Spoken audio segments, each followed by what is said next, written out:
மிதுன ராசி ஆண்களுக்கு இந்த குரு பயிற்சி என்ன மாதிரியான பலன்களை ஏற்படும்? சூப்பரா இருக்கும். அவங்களே இந்த நல்ல வார்த்தைக்கு தான் காத்துக்கிட்டு இருக்காங்க. உங்களுக்கு என்ன ஒரு சந்தேகம்னா, சார் குரு 3 பொசிஷன்ல இருக்குன்னு சொன்னீங்களே, ஜென்மராமர் வனத்திலன்னு சொல்றாங்களே, அப்போ எனக்கு ஜென்மத்துல இருக்கும்போது வேலை போயிடுமோ இல்ல வருமானம் போயிடுமோ? கிடையாது. ஜென்மத்துல இருக்கும்போது இவர்கள் காட்டுல அட மழை மிதுன ராசிக்காரர்கள். நான் ஏற்கனவே நம்ம சனி பெயர்ச்சி கூட சொல்லியிருக்கேன். கொஞ்சம் மிதுன ராசிக்காரர்களுக்கு ஆண்களுக்கு அற்புதமான காலம். புதிய தொழில் அமைக்கலாம். என்கிட்ட பணம் இல்ல, பேங்க் லோன் தான் போறேன், வாங்கி போலாமா? மிதுன ராசி பெண்களுக்கு எப்படி இருக்க போகுது? முதல்ல குடும்பம் வந்து நல்லா, கணவனோட சேர்ந்து வாழும். இல்ல கணவனோட பிரச்சனை இருந்ததுன்னா அந்த அதே நேரத்தில் குழந்தை பாக்கியம் இல்லாதவர்களுக்கு குழந்தை பாக்கியம் கிடைக்கும். மிதுன ராசிக்காரர்கள் செய்ய வேண்டிய பரிகாரம் என்ன, பிளஸ் எவ்வளவு சதவிகிதம் நற்பலன்கள் இருக்கும்? சூரிய நமஸ்காரம் பண்ண. எதுக்காக இந்த சூரிய நமஸ்காரம் இந்த குரு பெயர்ச்சிக்கு சொன்னேன் அப்படின்னு கேட்டீங்கன்னா, உங்களுக்கு எத்தனை சதவிகிதம் அப்படின்னு பார்த்தீங்கன்னா 100%. யூ தமிழ் நேயர்களுக்கு வணக்கம். இன்றைய நேர்காணல்ல தெய்வீக ஜோதிடர் AR பாலகிருஷ்ண ரெட்டி சார் இணைஞ்சிருக்காங்க. ஸோ 2026 குரு பயிற்சி மேஷம் முதல் மீனம் வரை இருக்கக்கூடிய 12 ராசிகளுக்கும் என்ன மாதிரியான பலன்களை ஏற்படுத்தி கொடுக்க போகுது அப்படின்னு சொல்ல இருக்காங்க. வாங்க பேசலாம். வணக்கம் சார். குரு பிரம்மா, குரு விஷ்ணு, குருதேவோ மகேஸ்வரக, குரு சாட்சாத் பரபிரம்மா, தஸ்மை ஸ்ரீ குருவே நமஹ. என் அன்பு யூ தமிழ் நேயர்கள் அனைவருக்கும் என் அன்பு வணக்கங்கள். சார், இந்த பராபவம் வருடம் வரக்கூடிய குரு பயிற்சி என்ன மாதிரியான பலன்களை பொது பலன்களா ஏற்படுத்தி கொடுக்க இருக்கு சார்? பொதுவாகவே ஒவ்வொரு வருஷமும் குரு பயிற்சி ஆட்டோமேட்டிக்காக வந்துடும். வருஷம் முதல்ல கடைசியில் வரும். இந்த ஆண்டு பார்த்திங்கன்னா குரு வந்து பொதுவாகவே ஒரு வீட்டில் 12 மாதம் ஒரு வருஷம் இருப்பார். ஆனால் இங்கே பார்த்தீங்கன்னா இந்த வருஷம் 3 ராசிகளில் இருக்க போகிறார். மிதுனத்தில், கடகத்தில், அதே மாதிரி சிம்மத்தில் இவர் இருக்க போகிறார். இந்த காலகட்டத்தில் குருவுக்கு வந்து ஸ்தான பலத்தை விட பார்வ பலம் அதிகம் அப்படின்னு சொல்லலாம். இருந்தாலும் 12 வருடங்களுக்கு ஒரு முறை கடகத்தில் வந்து உச்சம் பெறக்கூடிய குரு, இது பெரிய விஷயம். ஆகவே 12 ராசிக்காரர்களுக்கும் நினைத்த காரியங்கள் நடக்கும். உங்கள் ஜாதகத்தில் எப்படி கிரகங்கள் இருந்தாலும் சரி, உச்சம் பெற்ற குருவினால் இந்த பிரபஞ்சமே அற்புதமாக விளங்கும். அதே நேரத்தில் குழந்தை பாக்கியம் தட்டுபவர்களுக்கு இந்த 12 ராசிக்காரர்களுக்கும் ஏதோ IOL, IVF இல்லைனா ட்ரீட்மெண்ட்டு இல்லை மெடிக்கல் ட்ரீட்மெண்ட் அப்படின்னு ஏதோ ஒரு விதத்தில் உங்களுக்கு குழந்தை பாக்கியம் கிட்டும். குலதெய்வ வழிபாடு பண்ணாதவங்களுக்கு குலதெய்வ வழிபாடு பண்ணலாம். பித்திருக்களுக்கு தர்ப்பணம் கொடுக்கறதுக்கு இந்த வருஷம் மாதிரி அற்புதமான வருஷம் எதுவுமே கிடையாது. ஏன்னா 12 வருடங்களுக்கு ஒரு முறை உச்சம் அடையக்கூடிய குரு பகவான், 18 வருடங்களுக்கு ஒரு முறை வரக்கூடிய கேது பகவான், அவரும் கடகத்திலே வந்து இருக்க போறார். குருவும் கேதுவும் ஒரே வீட்டில் இருக்காங்க. அப்படிப்பட்ட இந்த காலகட்டத்தில் 12 ராசிக்காரர்களும் பித்ருக்களுக்கு தர்ப்பணம் போய் காசியில், ராமேஸ்வரத்தில், கயாவில் நீங்கள் கொடுத்துட்டு வந்தீங்கன்னா அதை விட அற்புத காலம் வேற எதுவுமே கிடையாது. பணம் வரும், பட்டம் வரும். குரு வந்தாலே கல்யாணம் நடக்குமா, நல்ல வேலை கிடைக்குமா, இடமாற்றம் வருமா, தொழில் மாற்றம் வருமா, 2வது ப்ரமோஷன் வருமா, படிக்கலாமா அப்படின்லாம் கேட்பாங்க. சுப செலவுகள், சுப செய்திகள் வருமா அப்படின்னா எல்லாம் வரும். ஆனால் அதே நேரத்தில் இந்த ஆண்டு குரு வந்து ராஜாவாக வர்றார். இந்த தமிழ் வருடம் பராப வருடம் குரு ராஜாவாக வந்து குரு உச்சம் பெறுறதுனால எல்லோருக்குமே சுபிட்சத்தையும் பெண்களுக்கு உச்சமான பலத்தையும் கொடுப்பார். ஆனால் இங்கே வந்து வக்கரம் பெற்ற குரு 3 ராசிகளில் இருக்கக்கூடிய குருங்கிறதுனால 3 விதமான ராசிகளுக்கு 3 விதமான பலன்களையும் 3 விதமான பார்வைகள். அப்போது ஒவ்வொரு வீட்டுக்கும் 9 விதமான பார்வைகள். இதையெல்லாம் கிடைக்கும்போது 12 ராசிகளுக்கும் நல்லா தான் இருக்குது.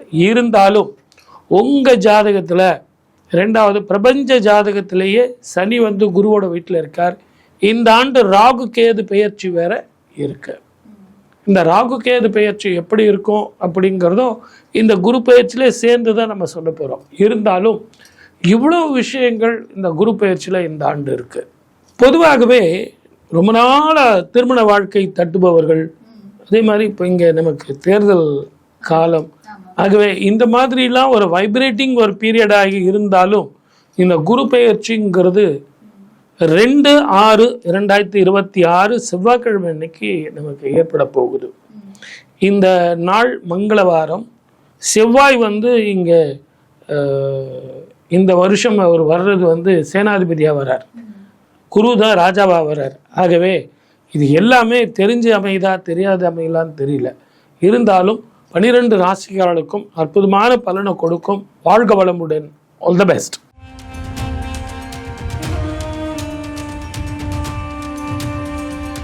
சார், மிதுன ராசி ஆண்களுக்கு இந்த குரு பெயர்ச்சி என்ன மாதிரியான பலன்களை ஏற்படுத்தி கொடுக்கும்? சூப்பராக இருக்கும், சூப்பராக இருக்கும்.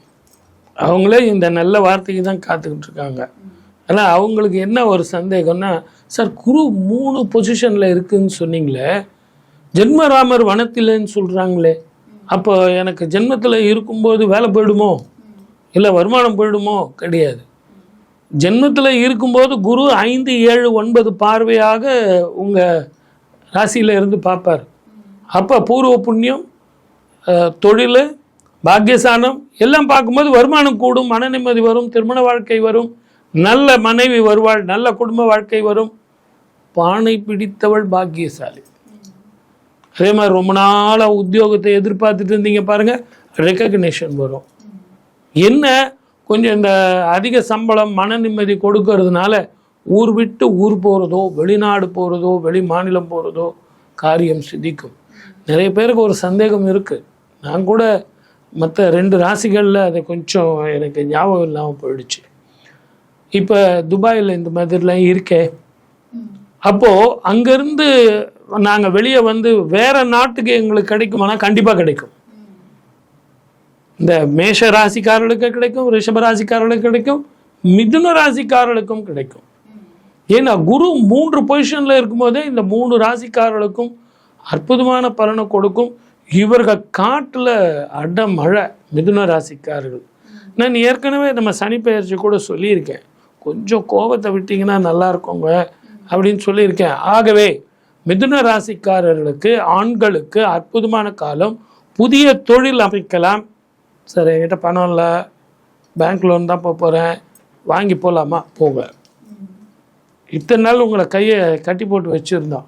சார் ராகு கேது பயிற்சி வருது, அதுக்கு தான் சொல்கிறேன், ஆண்கள் தயவு செஞ்சு காசி, கயா, ராமேஸ்வரம் போயிட்டு, இது ஒரு அற்புத காலம், யாருக்குமே கிடைக்காத ஒரு ரகசிய காலம், தர்ப்பணம் பண்ணிட்டு வாங்க. மிதுன ராசி பெண்களுக்கு எப்படி இருக்க போகுதுங்க சார்? மிதுன ராசி பெண்களுக்கு முதல்ல குடும்பம் நல்லா இருக்கும், கணவனோட சேர்ந்து வாழலாம். இல்லை கணவனோட பிரச்சனை இருந்ததுன்னா அந்த பிரச்சனை முடிஞ்சிடும், பெரிய ஒற்றுமை நிலவும், ஒருமித்த கருத்து வரும், குழந்தைங்களோட சேர்ந்து சாப்பிட்லாம். இப்போ நிறைய பேர் பார்த்திங்கன்னா ஃபாரினில் வெளி மாநிலத்தில் வேலை செய்கிறாங்க, வாரத்தில் ஒரு நாள் கூட குழந்தைங்களோட உட்காந்து சாப்பிட்றதில்ல. அதற்கான காலகட்டங்கள் கிடைக்கும். அதே நேரத்தில் குழந்தை பாக்கியம் இல்லாதவர்களுக்கு குழந்தை பாக்கியம் கிடைக்கும். ஐஓஎல்லையோ ஐவிஎஃப்லையோ அவங்களுக்கு குழந்தை பாக்கியம், ஸ்திர சொத்துக்கள் சேரும். மனைவி பேரில் வாங்கட்டுமா சார்? சார் ஏன்னா என் பேரில் வாங்கக்கூடாதுன்னு நிறைய ஜோதிடர்கள் சொல்கிறாங்க, நான் மனைவி பேரில் வாங்கட்டுமா? தாராளமாக வாங்குங்க, அவங்களுக்கும் இப்போ பீரியட் நல்லா இருக்குது, அருமையாக இருக்குது. 2வது, உங்களுக்கு குரு ஜென்மத்தில் இருந்தாலும் சரி, குடும்பமாக்கு தனஸ்தானத்தில் இருந்தாலும் சரி, 3ஆம் இடமான சிம்ம ராசிக்கு போனாலும் சரி, பிறகு வக்கரத்தில் வரும்போதும் சரி, இந்த ஆண்டு உங்களுக்கு ஆணாக இருந்தாலும் பெண்ணாக இருந்தாலும் படிக்கிற குழந்தைங்களாக இருந்தாலும் மெமரி பவர் கூடும், நல்ல மார்க் வரலாம். நேற்று வரைக்கும் 60 மார்க் வாங்கிட்டு வந்தவன் இன்றைக்கி 80, 90ன்னு எடுக்கலாம். அது மட்டும் இல்லை, இவங்களுக்கு புதிய புதிய ஆப்பர்ச்சுனிட்டிஸ் உங்களை தேடி வரும்.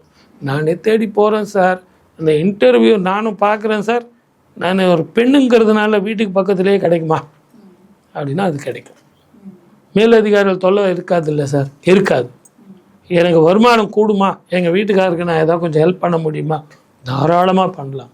மொத்தத்தில் மிதுன ராசிக்காரர்களுக்கு அற்புதமான பலன் கொடுக்கும். ஓகே சார், மிதுன ராசிக்காரர்கள் செய்ய வேண்டிய பரிகாரம் என்ன, ப்ளஸ் எவ்வளவு சதவிகிதம் நற்பலன்களை கொடுக்கும் சார்? சூரிய நமஸ்காரம் பண்ணணும். நான் எதுக்காக இந்த சூரிய நமஸ்காரம் இந்த குரு பெயர்ச்சிக்கு சொன்னேன் அப்படின்னு கேட்டிங்கன்னா, ஆரோக்கியம்.